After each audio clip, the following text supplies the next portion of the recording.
जैसा कि last episode में हम लोगों ने देखा था कि चेनशिंग सारे ही डिसाइपल्स के साथ ज़ू युआन रियलम के अंदर एंटर करता है तो वहां पर पहले से ही कुछ डीमन क्लान के लोग मौजूद होते हैं और वो उन डिसाइपल्स को चुन चुन कर मार रहे होते हैं, जबकि चेनशिंग के सामने जब वो डीमंस आते हैं तो वो एक ही बार में उन्हें खत्म कर देता है और उसे ये बात पता चल जाती है कि डीमंस ने अटैक कर दिया है तो बाकी सारे डिसाइपल्स भी उनकी वजह से बहुत बुरी हालत में होंगे। इसीलिए वो सब लोगों की मदद करने के लिए निकल जाता है और जो भी शख्स उसे रास्ते में मिलता है वो उसे हील कर देता है और उसे सिक्योर पॉइंट तक जाने के लिए कहता है। इसी तरह हम लोगों ने वहां पर शू यू रोंग को भी देखा था, वो भी सब लोगों की हेल्प कर रही होती है और जब वो लोग सारे के सारे डिसाइपल्स को सिक्योर कर लेते हैं तो वो लोग उस इनहेरिटेंस को ढूंढने के लिए निकल जाते हैं, मगर वहां पर भी उनका मुकाबला डीमन क्लान के कुछ पावरफुल वॉरियर से होता है जो कि डीमन जनरल लेवल के पावरफुल कल्टीवेटर्स थे। और दूसरी तरफ से शू यू रोंग वो तो सीधा पिकॉक किंग गर्ल से जाकर मिली थी। इस तरह अब ये लड़ाई बिल्कुल कांटे की लड़ाई होने वाली थी क्योंकि दोनों ही पावर लेवल में बिल्कुल इक्वल लेवल पे थे। मगर यहाँ पे हमें एक छोटी सी स्टोरी बताई जाती है जो कि असल में पिकॉक से रिलेटेड होती है। सभी बर्ड्स में पिकॉक एक ऐसा बर्ड है जिसके पास एक पावरफुल ब्लड लाइन है और ये काफी ज्यादा टैलेंटेड भी होता है, जिसकी वजह से सारे के सारे बर्ड्स को उसकी ही कमांड को मारना पड़ता है और इसी तरह पिकॉक उन सब का किंग बन जाता है। इसी तरह उसे कई साल गुजर जाते हैं और वो सारे के सारे बर्ड्स पर राज कर रहा था, हर एक को हुक्म दे रहा था। मगर ये बादशाहत तब खत्म हुई थी जब अचानक से एक हेवनली बुक फायर वो हेवन से नीचे सीधा मोर्टल रियलम में आई थी और जब वो डिवाइन फायर अर्थ पर आकर गिरती है तो वहां एक न्यू बर्ड की पैदाइश होती है जिसे फिनिक्स बर्ड कहा जाता है। फिनिक्स बर्ड वो पहला बर्ड है जो कि अपनी ही आग से पैदा हुआ है। उसकी डिवाइन लाइट को देखते हुए सारे के सारे बर्ड्स उसके आगे झुक जाते हैं और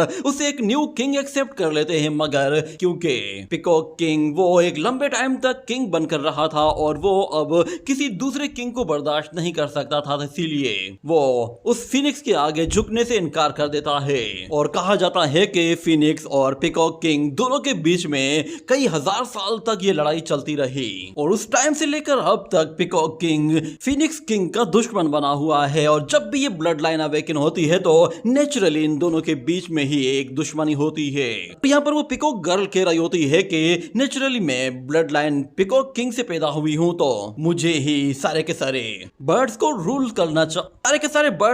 करना चाहिए, जबकि तुम्हारे पास कोई ब्लड लाइन नहीं है, तुम सिर्फ आग से पैदा हुई हो। मेरा फादर मेरी वजह से बहुत ही ज्यादा खुश था और उसने मुझे कहा था कि मैं पूरे डीमन क्लान का प्राइड हूँ और उसने मुझे नांकी का नाम दिया था और मैं भी उससे बहुत खुश थी। मगर ये खुशी तभी खत्म हो गई थी जब तुम्हारी ब्लड लाइन अवेकन हुई थी। तुम्हारी ब्लड लाइन के अवेकन होते ही मेरे पिकॉक क्लान के सारे लोग बहुत ज्यादा डर गए थे और वो लोग मुझे तुमसे दूर हटाने की कोशिश कर रहे थे ताकि मैं तुमसे बच सकूं। मेरा सारा का सारा प्राइड वो सारी की सारी बेइज्जती में बदल गया। मुझे उस दिन जितनी शर्मिंदगी हुई उतनी शर्मिंदगी कभी भी नहीं हुई। सब लोग मुझे तुम्हारे साथ कंपेयर कर रहे थे और उसी दिन से ही मेरी किस्मत में ये तय हो गया था कि मुझे एक दिन तुमसे जरूर लड़ना है। मैंने उसी दिन कसम खा ली थी कि या तो तुम्हें हराऊंगी या फिर तुम्हें मार दूंगी। ये सुनते ही यहाँ पर शू यू रोंग भी लड़ने को तैयार हो जाती है, जिसके बाद वो पिकॉक गर्ल कहती है कि तुम्हारा ही नाम शू यू रोंग है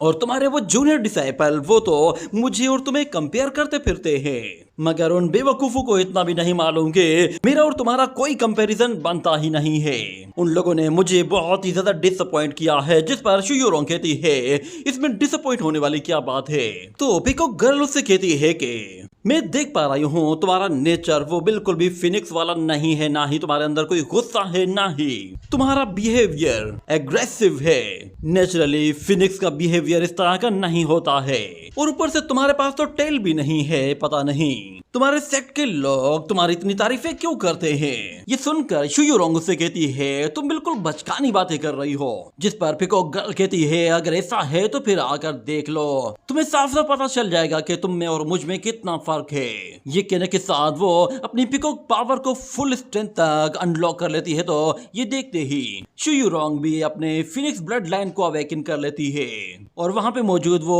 तीसरा डीमन वो भी लड़ने को तैयार हो गया था, मगर पीकॉक गर्ल उसे रोकती और कहती है कि ये लड़ाई मेरी और इसकी है, इसीलिए तुम बीच में मत आना। वो शू यूरोंग से कहती है कि मैं तुम्हें एक बराबरी की लड़ाई दूंगी, अगर तुम इस लड़ाई में कहीं भी कमजोर पड़ी तो मैं मौका देखते ही तुम्हें मार दूंगी। चलो अब फाइट शुरू करते हैं, क्योंकि मैंने अब दुनिया को दिखाना है कि कौन कितना ताकतवर है। आज या तो तुम्हारी ऊंची उड़ान होगी या फिर मेरी। ये कहने के साथ वो अपनी सोर्ड्स के साथ हमला करने को तैयार थी। तो यहाँ पर शू यूरोंग वो अपनी कमान बाहर निकालती है और उसके साथ एरोस शूट करने के लिए तैयार होती है, जबकि सामने से एक जबरदस्त एक क्रॉस स्लैश अटैक आ रहा होता है। और यहाँ पर हमें दिखाया जाता है चेन शेंग के सामने जो डीमन जनरल्स मौजूद थे उनमें से एक अपनी एक पावरफुल फॉर्मेशन के जरिए पूरे के पूरे ग्राउंड को एक स्पिरिचुअल रियलम में कन्वर्ट कर देता है और सारे के सारे लोग स्पेस से नीचे आ रहे होते हैं, जिस पर वो सारे कंफ्यूज थे कि आखिर वहां पर हो क्या रहा है। मगर वो सब के सब फ्लोटिंग स्टोन्स पर आकर लैंड करते हैं और चेन शेंग समझ जाता है कि ये फ्रोस्ट स्टार डोमेन है,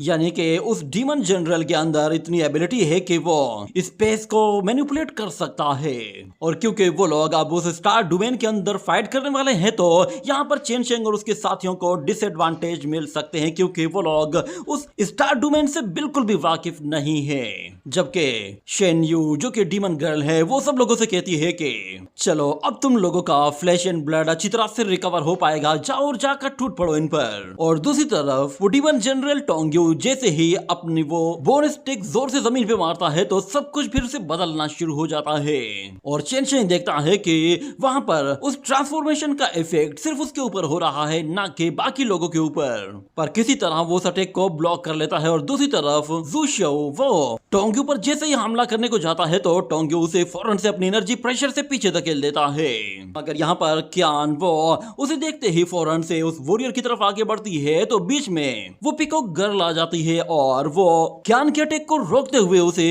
पीछे पुश करती है और फिर से उसकी तरफ जंप लगाकर आकर कहती है कि क्यों ना हम दोनों ही एक दूसरे के अपोनेंट बन जाएं। मगर क्यान भी उसे पुश करती है और वहां से दूर धकेल देती है। पर उस लड़के की स्पीड इतनी ज्यादा होती है कि वो क्यान के हर एक अटैक को आराम से डॉज कर पा रही होती है और उससे कहती है कि लगता है कि मैंने उस हैंडसम को कुछ ज्यादा हर्ट कर दिया है। इतना कहते ही वो उसके ऊपर पिंक पाउडर थ्रो कर देती है, जिससे वो उसे एक इल्यूजन में डालना चाहती थी। जबकि दूसरी तरफ वो दूसरी पीकॉक गर्ल चेन शेंग के साथ फाइट कर रही थी और यहाँ पर वो दूसरी वाली पीकॉक गर्ल जैसे ही क्यान को मारने के लिए आगे बढ़ती है तो इतने में क्यान उसके अटैक को ब्लॉक करती है और उस पर अपनी हैवी सोर्ड के साथ इतना जोरदार वार करती है कि उसे उछालकर दूर फेंक देती है। और वो पीकॉक गर्ल कहती है कि आखिर ये कैसे हो सकता है, मेरे पिंक फ्यूम का तुम पर असर क्यों नहीं हुआ। असल में क्यान वो मेंटली बहुत ही ज्यादा स्ट्रांग होती है, इसीलिए उस पर किसी किस्म की कोई चार्मिंग टेक्निक काम नहीं करती। और दूसरी तरफ चेन शेंग जब वो शेन यू के अटैक को ब्लॉक कर रहा होता है तो वो फील करता है कि जैसे वहां पे मौजूद ग्रेविटी का असर सिर्फ उसके ऊपर हो रहा है और उन डीमन क्लान के ऊपर इसका कोई भी असर नहीं हो रहा। इतने में उसे याद आता है कि वो पीकॉक गर्ल्स अचानक से अपनी मूवमेंट को बदल रही होती हैं। जैसे ही स्टार डोमेन में कोई हलचल होती है तो वो लोग अपनी डायरेक्शंस चेंज कर लेती हैं। ऐसा लग रहा है कि जैसे उन लोगों को पहले से ही पता होता है कि यहाँ पर रूल्स एंड रेगुलेशंस किस तरह काम करते हैं। इतना कहने के साथ चेन शेंग भी उनकी तरह ही तेजी से भागना शुरू कर देता है और टोंग्यू जैसे ही उस स्टार डोमेन को फिर से चेंज करना शुरू करता है तो चेन शेंग सबसे कहता है कि जंप लगाकर ऊपर फ्लोटिंग स्टोन्स पर चढ़ जाओ। ये कहते ही वो सारे के सारे जंप लगाकर ऊपर चले जाते हैं और टोंग्यू जैसे ही अपना दूसरा अटैक करता है तो इस मर्तबा चेन शेंग सब लोगों से कहता है कि फ्लोटिंग स्टोन से दूर हट जाओ। ये कहने के बाद सब लोग दूर हटते हैं तो वो सारे स्टोन्स एक दूसरे के साथ आकर चिपक जाते हैं और वहां पर एक जोरदार धमाका भी होता है, जिस पर टोंग्यू समझ जाता है कि ये लड़का उसके स्किल्स को पहले से ही जान गया है, मतलब इस लड़के में कुछ तो खास बात है। ये कहने के बाद वो सारे के सारे लोग दोबारा से अटैक करने के लिए जाते हैं और टोंग्यू कहता है कि चलो देखते हैं तुम लोग कितनी देर तक छुप सकते हो। मगर चेन शेंग को यह बात पता चल जाती है कि स्टार डोमेन की वजह से टोंग्यू ने अपने रियल आर्म को सप्रेस किया हुआ है और ऊपर से जैसे ही उसने ये स्टार फील्ड क्रिएट की है उसके बाद से उसकी बॉडी पर काफी ज्यादा रेस्ट्रिक्शंस लग गई होंगी और वो उस जगह से हिल कर कहीं जा नहीं सकता। टोंग्यू जब ये देखता है तो वो दोबारा से एक और अटैक करता है, जबकि चेन शेंग अपनी स्वॉर्ड बिल्कुल सीधी कर लेता है और कहता है कि चलो अगर तुम में हिम्मत है तो अपनी जगह से मूव करके दिखाओ। मगर इतने में अचानक शेन यू बीच में आ जाती है और वो चेन शेंग के अटैक को रोक लेती है और अपने उसी जायंट पोर्ट का इस्तेमाल करती है जो कि सीधे ऊपर की तरफ चला जाता है। और फिर वो उन सभी वॉरियर्स से कहती है कि चलो मैं देखती हूँ कि तुम लोग मेरे इन स्केलेटन वॉरियर्स को हैंडल कर सकते हो या नहीं। जिसके बाद हमें दिखाया जाता है कि उस जायंट पोर्ट के अंदर से बहुत सारे स्केलेटन डीमंस बाहर निकलने लगते हैं। ये देखते ही वो सारे लोग हैरान हो जाते हैं कि इसके अंदर पता नहीं कितने डीमंस छुपे हुए होंगे, पर वो सारे के सारे लोग उन स्केलेटन डीमंस को एक एक करके मारते जा रहे होते हैं। जिसके बाद टोंग्यू कहता है कि सबसे पहले इनके लीडर को मारो जो कि इन लोगों को गाइड कर रहा है, ये हमारे लिए बड़ी मुसीबत है। ये सुनकर शेन्यू कहती है जो लोग जितने ज्यादा स्मार्ट होते हैं उनका ब्रेन उतना ही ज्यादा नर्म और मुलायम होता है। ये कहने के साथ वो सारे के सारे डीमंस को उसकी तरफ अट्रैक्ट करती है और कहती है कि चलो इसके माइंड को भी टेस्ट करके देख लेते हैं, उम्मीद है कि इसका फ्लेवर बहुत ही अच्छा होगा। जबकि चेन शेंग वो ऊपर उस पॉट की तरफ देखता है और कहता है कि ये एंडलेस डीमन तो आते ही जा रहे हैं, मुझे नहीं लगता कि इन्हें रोकना पॉसिबल है, हमें उस पॉट को ही डिस्ट्रॉय करना होगा। ये कहते ही वो फौरन से ज़ूशियो की तरफ भागता है और ज़ूशियो उसका हाथ पकड़ता है, जिसके बाद वो उसे सीधा ऊपर उस पॉट की तरफ थ्रो कर देता है। ये देखकर सारे ही लोग चौंक गए थे, मगर चेन शेंग वो उन सारे के सारे डीमंस को क्रॉस करते हुए सीधा उस पॉट के अंदर चला जाता है। तो नीचे शेन्यू कहती है कि बेवकूफ, तुम मेरे उस पॉट के अंदर चले गए, अब तो तुम्हें वहां से निकलने में अपना पूरा लाइफ स्पेन खर्च करना पड़ेगा, क्योंकि मेरे इस पॉट के अंदर हजारों की तादाद में यिन एनर्जी मौजूद है। और हमें दिखाया जाता है कि चेन शेंग जैसे ही उस पॉट के अंदर जाता है तो उसे वहां पर हर तरफ रेड ऑरा और कुछ स्केलेटन डीमंस नजर आ रहे होते हैं, मगर चेन शेंग उन डीमंस को अपनी एनर्जी के जरिए एक बार में ही खत्म कर देता है और अपनी ड्रैगन पावर को यूज करते हुए एक बार में ही उस पोर्ट को डिस्ट्रॉय करके उसके दूसरी तरफ बाहर निकल आता है, जिससे वो पोर्ट तो डिस्ट्रॉय हो जाता है और साथ में स्केलेटन डीमंस भी खत्म हो जाते हैं। और शेन्यू उससे काफी ज्यादा हर्ट होती है और उसे पता चलता है कि चेन शेंग के पास डिवाइन एनर्जी भी है जो कि वो यिन यांग एनर्जी के अगेंस्ट यूज कर सकता है। उसे इस हाल में देखकर टोंग्यू वो उसकी हेल्प करना चाहता था, मगर वो अपनी जगह से हिल भी नहीं सकता था और उसकी एनर्जी भी आहिस्ता आहिस्ता वीक पड़ने लगी थी, जिससे वो स्टार फील्ड भी आहिस्ता आहिस्ता कमजोर होना शुरू हो गई थी। ये देखते ही चेन शेंग अपनी ड्रैगन एनर्जी का दोबारा से इस्तेमाल करता है और उसे ऊपर एक क्रैक भी दिखाई देता है, जिस पर वो डीमन जनरल भी समझ जाता है कि वो ज्यादा देर तक उन लोगों को यहाँ पर होल्ड नहीं कर पाएगा। इसीलिए यहाँ पर चेन शेंग वो ज़ूशियो से कहता है कि चलो इसे दिखाते हैं कि हम क्या कर सकते हैं। ये कहने के साथ ही वो बहुत ही तेजी से उसकी तरफ आगे बढ़ते हैं और हमें दिखाया जाता है कि दोनों ही एक साथ ही टोंग्यू पर इतना जोरदार वार करते हैं कि वो उसे उसकी जगह से उठाकर दूर फेंक देते हैं, जिससे वो पूरा का पूरा स्टार डूम मैन ब्रेक हो जाता है और वो सब लोग दोबारा से उसी नॉर्मल स्पेस में वापस आ जाते हैं। और टोंग्यू उन लोगों से कहता है कि तुम लोगों ने हमें मजबूर कर दिया है कि अब हम लोगों को अपनी आखिरी चाल भी चलनी पड़ेगी, मगर चेन शेंग कहता है कि अब तुम्हारा लक काम करने वाला नहीं है। ये कहने के साथ ज़ूशियो, चेन शेंग और क्यान तीनों ही एक साथ ही उन पे हमला करने को टूट पड़ते हैं, मगर अचानक से एक पीकॉक गर्ल कहती है कि चलो अब तुम्हारी बारी है। ये कहने की देर थी कि क्यान का सीनियर ब्रदर वो पीछे से उन लोगों पर स्वॉर्ड अटैक करता है, जो कि चेन शेंग के बाजू को काटते हुए आगे की तरफ निकल जाती है। और दूसरी तरफ वो दोनों के दोनों डीमन जनरल्स एक साथ ही क्यान पर अटैक करने के लिए आते हैं, मगर ज़ूशियो बीच में आता है और उन दोनों को ही एक साथ पुश करते हुए पीछे धकेल देता है। जिसके बाद वो उनकी तरफ आगे बढ़ने लगता है तो उसे अचानक से चक्कर आने लगते हैं और वो दोनों ही डीमंस एक साथ ही उसके शोल्डर पर एक और जोरदार फायर कर देते हैं। शेन्यू दोबारा से आगे बढ़ने लगी थी, मगर टोंग्यू उसे रोकता है और कहता है कि अब बस बैठकर तमाशा देखो, ये लोग खुद ही एक दूसरे को मारेंगे। यहाँ ज़ूशियो देखता है कि अचानक से उसे चक्कर आने लगे हैं और उसकी आई साइट काफी वीक पड़ गई है। जबकि वो क्यान की तरफ देखता है तो उसका सीनियर ब्रदर उस पर एक स्वॉर्ड अटैक करता है, जिससे वो क्यान को इंजर्ड कर देता है। ये देखते ही ज़ूशियो फौरन से क्यान के पास आ पहुंचता है और वो लोग उस सीनियर ब्रदर से कहते हैं कि आखिर तुम ऐसा कैसे कर सकते हो। मगर इससे पहले कि वो लड़का एक और अटैक करता तो चेन शेंग यहाँ पर अपनी स्वॉर्ड के साथ उसकी स्वॉर्ड को उन लोगों से दूर हटा देता है और अपनी स्वॉर्ड सीधा उसकी बॉडी के अंदर घुसा देता है, जिससे वो लड़का वहां एक पहाड़ के साथ जा लगता है। और ज़ूशियो उससे कहता है तुम एक गद्दार हो, मगर वो लड़का उन लोगों से कहता है कि ये सब कुछ तुम लोगों ने खुद से किया है। मगर क्यान कहती है कि ब्रदर आखिर तुमने ऐसा क्यों किया,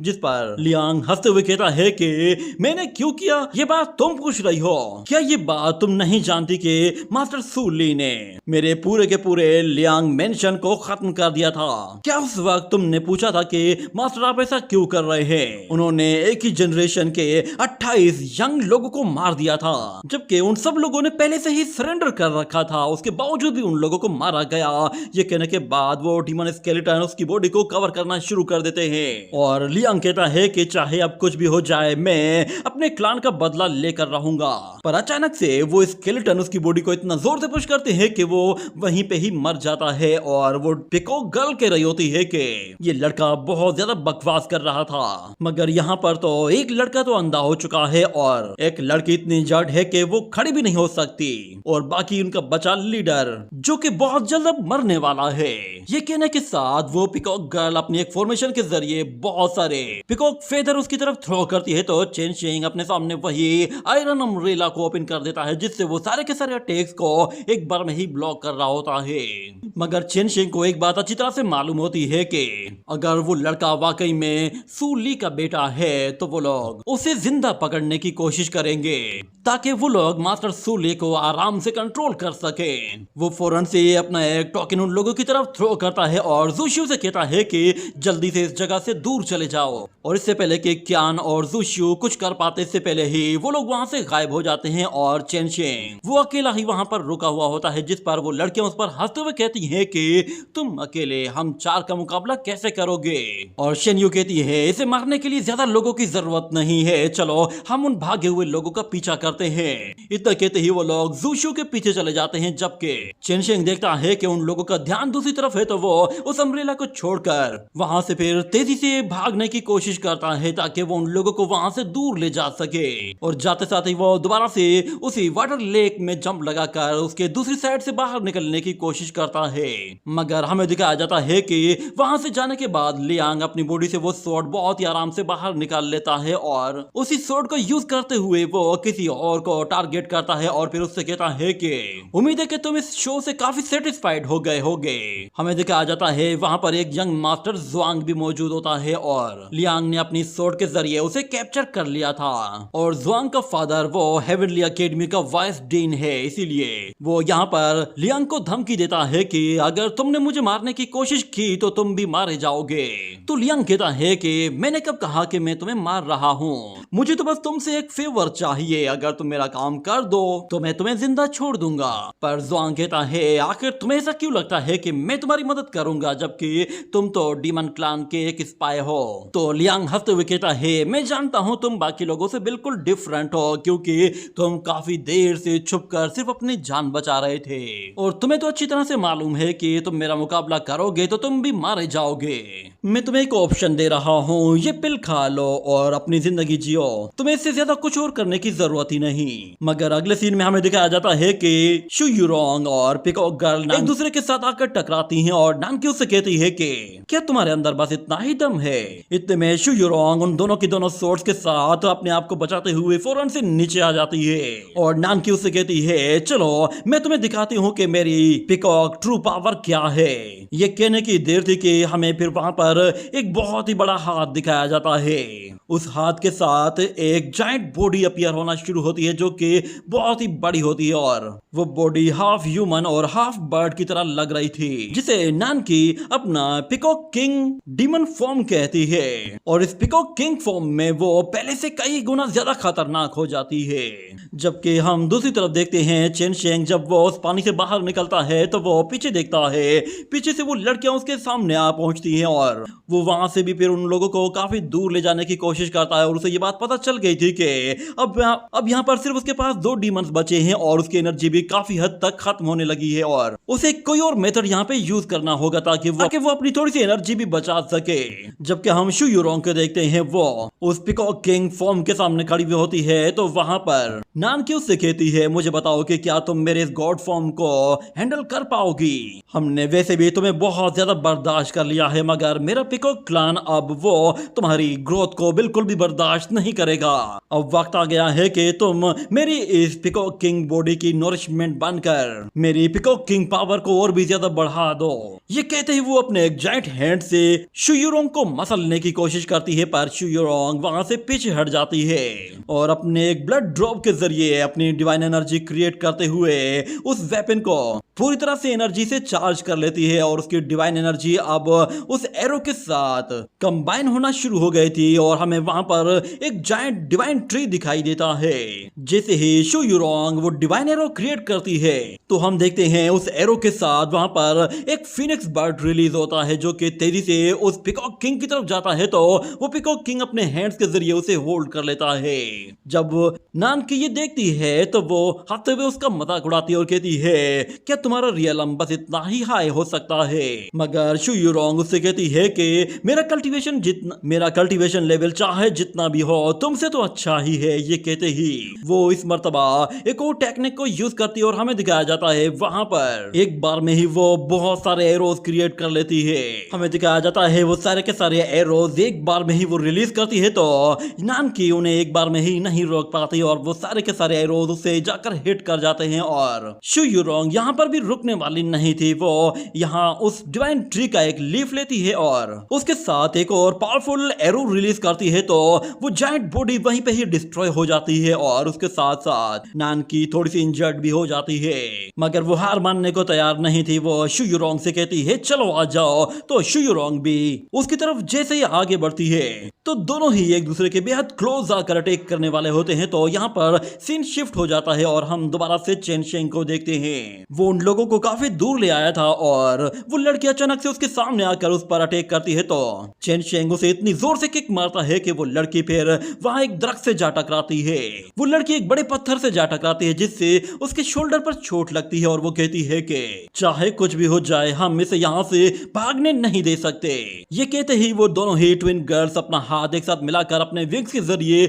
उड़ते हुए अब चेन शेंग का पीछा करती है। उन दोनों ने डिसाइड कर लिया था चाहे अब उन लोगों को अपने आप को पूरी तरह से डिस्ट्रॉय ही क्यों ना करना पड़े मगर वो साथ में चेन शेंग को भी ले डूबेंगी। और चेन शेंग जब उन्हें आते हुए देखता है तो वो कहता है कि लगता है मैं इनसे अपना पीछा नहीं छुड़ा सकता, मेरे पास सिर्फ और सिर्फ एक ही डिवाइन आर्टिफैक्ट बाकी बचा है। मेरे ख्याल से मुझे एक डिफेंसिव बैरियर बना लेना चाहिए। ये कहने के बाद वो लड़कियां जैसे उसके करीब आती हैं तो चेन शेंग उस डिफेंसिव बैरियर फॉर्मेशन को एक्टिवेट कर लेता है और हमें दिखाया जाता है वहां पर एक बड़ी सी मैजिक बेल अपीयर होती है जिसके अंदर वो लोग लॉक हो जाते हैं और वो लड़कियां उसका हंसते हुए मजाक उड़ाते हुए कहती हैं कि लगता है कि शायद तुम अपनी टेक्निक्स भी अब सही से यूज नहीं कर पा रहे क्योंकि तुमने अपने आप के साथ साथ हमें भी अंदर लॉक कर दिया है, जिसका मतलब ये है कि तुम अब यहाँ से कहीं भाग ही नहीं सकते। यहाँ पर शू युरोंग और नान की एक दूसरे के साथ भिड़ी हुई होती हैं और शू युरोंग अपने एरोस का इस्तेमाल करती है तो वो लड़की